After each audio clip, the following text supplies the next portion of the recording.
Okay. ಓಂ ಸಾಯಿರಾಮ್.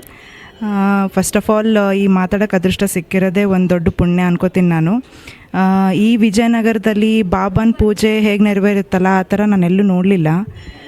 ಯಾಕಂತಂದರೆ ಇಲ್ಲಿ ಭಕ್ತರೇ ಬಾಬಾನ ಮುಟ್ಟಿ ಭಕ್ತರೇ ಬಾಬಾನ ಅಭಿಷೇಕ ಮಾಡಿ ಅವರೇ ಆರತಿ ಮಾಡಿ ಸುಯೋಗ ಇದೊಂದು ಬಿಟ್ಟರೆ ಬೇರೆ ಎಲ್ಲೂ ಸಿಗಲ್ಲ.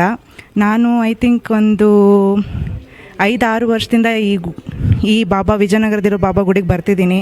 ಅವ್ರ ಚಮತ್ಕಾರಗಳು ನನ್ನ ಜೀವನದಲ್ಲಿ ನನಗೆ ಅದು ಎಕ್ಸ್ಪ್ಲೇನೂ ಮಾಡೋಕ್ಕಾಗಲ್ಲ.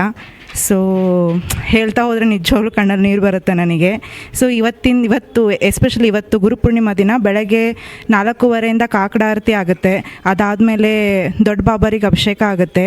ಆಮೇಲೆ ಚಿಕ್ಕ ಬಾಬಾಗೆ ಎಲ್ಲ ಜನಗಳ ಕೈಯಿಂದಲೇ ಹಾಲು ಎರೆಯೋ ಒಂದು ಅದೃಷ್ಟನ ಮಂಜುನಾಥ್ ಸರು ಪ್ರತಿ ವರ್ಷ ನೆರವೇರಿಸ್ತಾ ಬಂದಿದ್ದಾರೆ.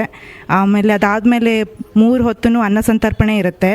ಎಲ್ಲ ಭಕ್ತಾದಿಗಳು ಬಂದು ಯಾರಿಗೂ ಯಾವುದೇ ರೀತಿ ತೊಂದರೆ ಆಗದೆ ಇರೋ ಹಾಗೆ ಅನ್ನ ಸಂತರ್ಪಣೆ ನಡೆಯುತ್ತೆ. ಹಾಗೂ ಪ್ರತಿ ಗುರುವಾರನೂ ಕೂಡ ಇಲ್ಲಿ ಮಧ್ಯಾಹ್ನ ಮತ್ತು ರಾತ್ರಿ 2 ಟೈಮಲ್ಲೂ ಅನ್ನ ಸಂತರ್ಪಣೆ ಇರುತ್ತೆ. ಹಾಗೂ ಪ್ರತಿದಿನ ಇಲ್ಲಿ ಆರತಿ ನೆರವೇರುತ್ತೆ.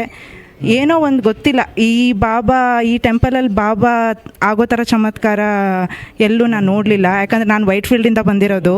ಪ್ರತಿ ವರ್ಷ ಬರ್ತೀನಿ, ಕೈಲಲ್ಲಿ ಯಾವಾಗ ಟೈಮ್ ಆಗುತ್ತೋ ಪ್ರತಿ ಸತಿ ಬರ್ತೀನಿ.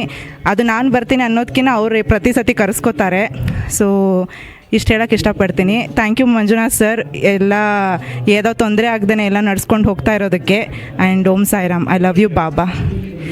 ನನ್ನ ಹೆಸರು ರೀನಾ ಅಂತ, ಸಾಫ್ಟ್ವೇರ್ ಇಂಜಿನಿಯರು, ವೈಟ್ ಫೀಲ್ಡಿಂದ ಬಂದಿದ್ದೀನಿ. Thank you.